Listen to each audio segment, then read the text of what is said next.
This is a conversation that could also be important for the next CBA. Cathy added a lot of games, and us as players, recovery is so important. We put our bodies on the line every single time. We had 9 games in 18 days. It's not really responsible for a commissioner. I think other teams have like 3 back-to-back, so it's just a lot of things that we could clean up in terms of scheduling, but we've persevered and we show that we can do it.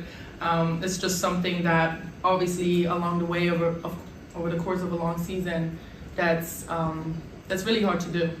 Dallas Wings forward Satou Sabally recently voiced criticism regarding WNBA scheduling practices, specifically targeting Commissioner Cathy Engelbert's approach to game distribution throughout the season. Her comments have sparked broader discussions about player welfare, league operations, and competitive balance. During her public statement, Sabally highlighted the physical demands placed on teams through compressed scheduling. She pointed out that her team faced 9 games within an 18-day span, describing this arrangement as irresponsible from a leadership perspective. The player emphasized how crucial recovery time remains for athletes who consistently risk physical harm during competition. Sheesh. So you heard what she said, man. Very irresponsible for the commissioner. That's tough, man. Honestly, we needed this last year for the Indiana Fever. They played 11 games in 19 days. All right, what was the outrage on that one, man? My goodness. I mean, I think Satou Sabally is a part of the WNBPA, so that's probably why she's bringing it up. But, yeah. Sabally noted significant disparities in scheduling burdens across different franchises. While some organizations dealt with 3 back-to-back game situations, others faced considerably more challenging circumstances. These inconsistencies raise questions about fairness and competitive equity within the league structure. The Wings player suggested these scheduling concerns should become central topics during upcoming collective bargaining agreement negotiations. Her position within the Women's National Basketball Players Association likely influences her willingness to address these systemic issues publicly. We needed somebody to speak on the behalf of the Indiana Fever last year, but it is what it is. I do agree with her to an extent where the scheduling is off. It's off, man. I remember one day, I forgot, was it last week? It was sometime last week, I believe, or the week before. There was only a hockey game on. Only a hockey game. A perfect time to have some WNBA going. No game was on that day. No game. No game. And I was like, dang, bro, they missed a perfect opportunity to have just WNBA focused on. Historical context reveals similar scheduling challenges have affected other teams. The Indiana Fever experienced 11 games across 19 days during the previous season, yet received limited public advocacy regarding their situation. This pattern suggests inconsistent attention to scheduling-related player welfare concerns. Current scheduling practices do present legitimate logistical challenges that extend beyond simple player comfort. Television broadcasting commitments create specific requirements that influence game timing and frequency. Network partnerships with platforms like ION and CBS necessitate particular scheduling arrangements to fulfill contractual obligation. But not disrespecting hockey, because I know a lot of my people in here, they like hockey too. But just saying, man, it was only hockey they were going against. Like, fam, come on, man. Now, the thing what she's speaking on with back-to-backs, I think they have to happen, to deal with cost efficiency. Let's say, for instance, you have the Dream, right? They go over there and play the Sparks. It would make sense to have the Dream fly all the way back home and then fly all the way back over to play. Geographic considerations also impact scheduling decisions significantly. When teams travel across country for road games, cost efficiency often requires multiple games per trip rather than repeated cross-country flights. For example, having Atlanta play both Los Angeles and Las Vegas during a single Western road trip makes more financial sense than separate transcontinental journeys. Back-to-back games serve multiple practical purposes beyond cost savings. They help accommodate television programming requirements while maximizing venue utilization efficiency. These scheduling tools become essential when balancing numerous competing interests within league operations. The Aces. You know what I'm saying? Like, you might as well have them play the Sparks and then go to Nevada and go ahead and play the Aces, right? So I think, you have to think about that. Think about TV deals, right? You have to think about, like, if you have a game on Friday or something like that for ION, and then the next game you have on CBS for a Saturday game. you're going to have a back-to-back. You see what I'm saying? So the back-to-back stuff is really not. However, legitimate concerns exist regarding player health and performance quality. Compressed schedules can increase injury risks and potentially diminish game quality as athletes battle fatigue. Professional sports leagues must balance entertainment value with participant welfare considerations. The broader conversation touches on league growth aspirations and revenue generation strategies. Increased game frequency potentially creates more content for broadcast partners and additional revenue opportunities. However, these benefits must be weighed against player health and competitive integrity concerns. Terrible, but I do get what she's saying. It's kind of harsh on their bodies and things like that, but that's why you have to do your best to take care of your body. You feel what I'm saying? Not comparing women to men, but Michael Jordan played 9 of his seasons, all 82 games. And honestly, if you look at how the NBA is now, man, there's so many players sitting out. You're missing games left and right. You don't know which game you want to go to because there's a huge possibility. Some observers note that scheduling complaints coincide with discussions about salary equity between men's and women's professional basketball. The NBA plays 82 regular season games compared to the WNBA's 40-game schedule, yet some players advocate for comparable compensation despite significantly different workload requirements. Professional sports inherently involve physical demands and scheduling challenges that athletes must manage as part of their career responsibilities. Players receive compensation specifically for handling these professional requirements, including travel, back-to-back games, and compressed schedules. Individual injury histories may influence players' perspectives on scheduling intensity. Athletes who have missed significant time due to physical setbacks might be more sensitive to factors that could increase injury risks or complicate recovery processes. That the superstar might be sitting out that game. So you have to really take care of your body, man. That's the main thing. You are being paid as a professional to do these things and to be able to handle these things. This is what you're being compensated for. So this is your job. I know it sounds harsh, but that's the reality of it, right? Now, I think Satou Sabally is talking about these things and thinking about it because she has yet to play a full season due to injuries and things like that. The relationship between workload and compensation remains a complex topic across professional sports. Generally, increased responsibilities and commitments correlate with higher earning potential, though this relationship varies significantly across different leagues and sports. Physical conditioning and injury prevention become increasingly important as schedules intensify. Professional athletes must invest in comprehensive fitness programs, recovery protocols, and medical support to handle demanding competition schedules effectively. League officials face difficult decisions when balancing multiple stakeholder interests. Players desire optimal recovery time, while broadcasters need content, venues require bookings, and fans want access to games. Finding compromises that satisfy all parties presents ongoing challenges. To show you guys, this is from Christy. Wow. Oh, they say no, she's still out. Ugh, that game might get a little ugly then. The game might get ugly. What you mean? Before the sky. Oh, I'm tripping. She's out. out. Okay. You're right. I said that backwards. Backwards. I said that backwards. So yeah, she was saying it's gonna get ugly. DJ Nate Carrington was talking all the little smack she was talking. And yeah, man.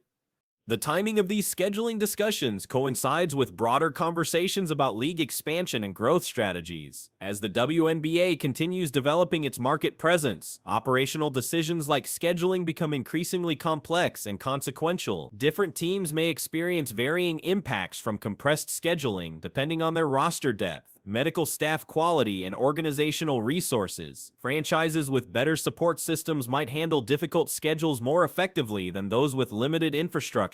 It's going to be interesting moving forward, man. This was an interesting little interview here. If you were her coach, what would you tell her to focus on? Well, for me, first and foremost, I think that she has the correct coach for her. Tyler Marsh is one of the best coaches I have ever played for. I say you played. He was an assistant coach in Vegas. He's the most knowledgeable person. He's a great skill developer. I mean, he almost single-handedly turned Jackie Young's shot into what it is. And I say that I think she's in a great situation.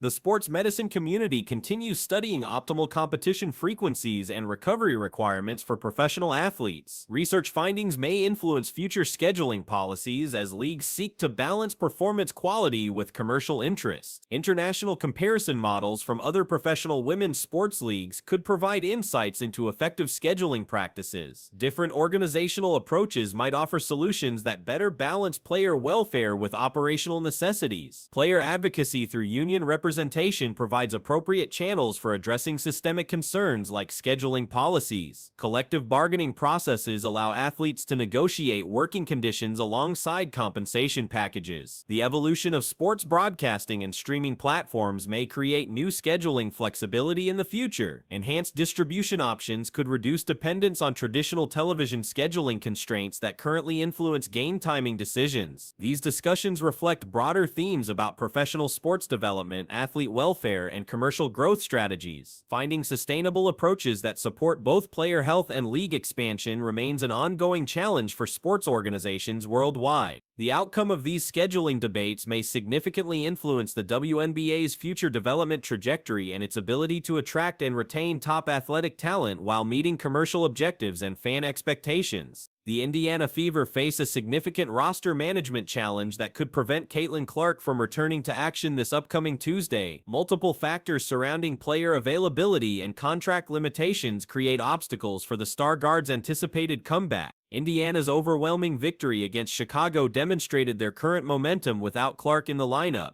The comprehensive defeat showcased the team's depth and ability to execute at elite levels across all game phases. Chicago struggled throughout the contest, unable to mount any sustained challenge against Indiana's systematic approach. The performance reinforced ongoing debates about competitive balance within the league. Some observers question whether certain matchups constitute genuine rivalries, pointing to the statistical disparities between key players. Angel Reese's development continues while questions persist about her leadership capabilities compared to established stars. In the situation she's in. And I think Caitlin Clark has done that even in her first year in terms of, being able to be that floor general. Her and Aaliyah Boston's connection has really improved. And I think the thing about Caitlin, yes, she can shoot from the logo, but she makes her team better. And so I think just in terms for her, it's going to be moving. What are you doing without the ball in your hands?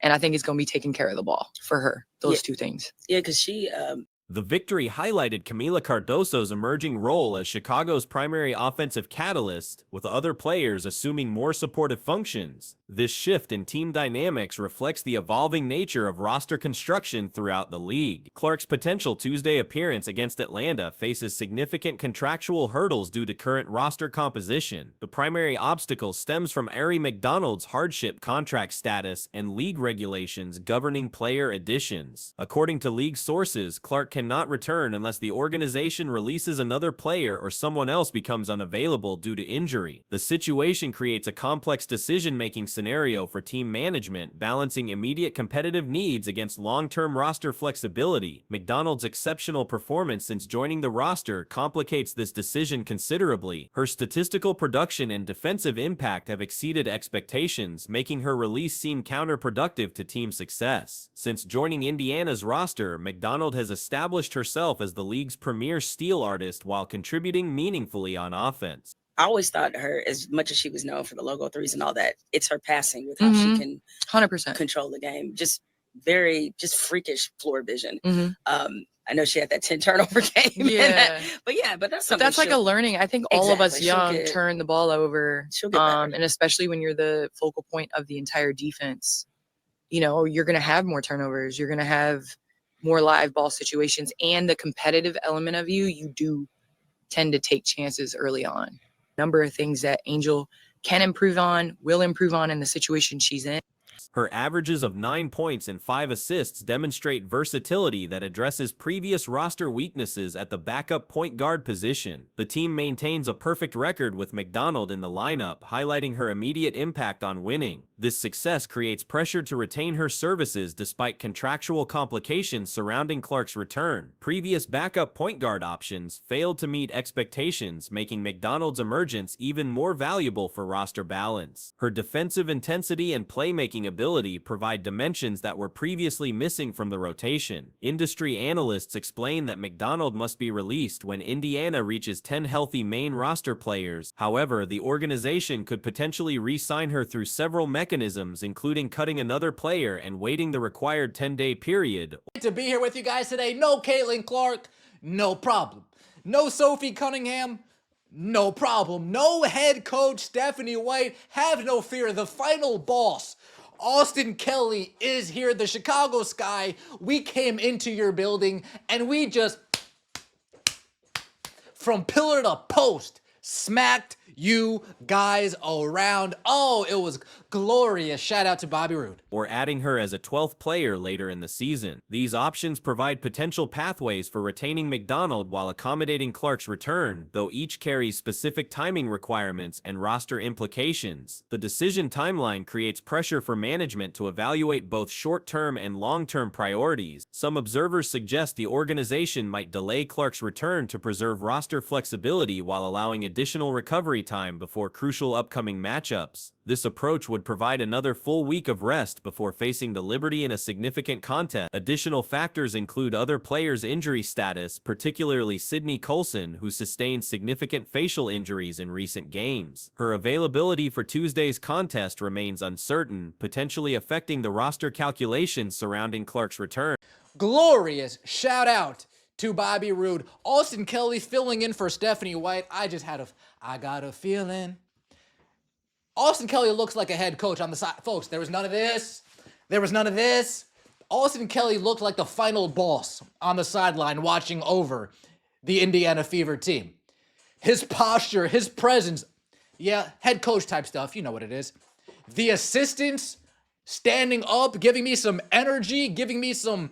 These injury situations could provide natural roster solutions without requiring difficult personnel decisions. However, relying on injury reports creates uncertainty that complicates planning and preparation. The cumulative effect of various player availabilities creates a complex matrix for decision makers as they balance competitive priorities with contractual obligations. Former WNBA standout Candace Parker provided insight into both Clark and Reese's developmental trajectories during recent media appearances. Parker emphasized Tyler Marsh's coaching excellence, particularly his track record with skill development, citing his work with Jackie Young's shooting transformation. Parker highlighted Clark's floor general capabilities and improving chemistry with Aaliyah Boston as key factors in Indiana's success. She noted that while Clark's long-range shooting garners attention, her greatest impact comes through elevating teammates' performance levels. Regarding areas for improvement, Parker identified ball security and off-ball movement as priorities for Clark's continued development. She acknowledged that turnovers often increase for players facing intense defensive focus, particularly during their rookie season. The current situation exemplifies the complex roster management challenges facing successful WNBA organizations. Balancing star player health, emerging talent retention, and competitive timing requires sophisticated decision-making across multiple dimensions. Indiana's recent success without Clark demonstrates organizational depth while creating positive pressure to maintain momentum. The team's ability to win convincingly with different lineup configurations suggests strong system implementation and player development.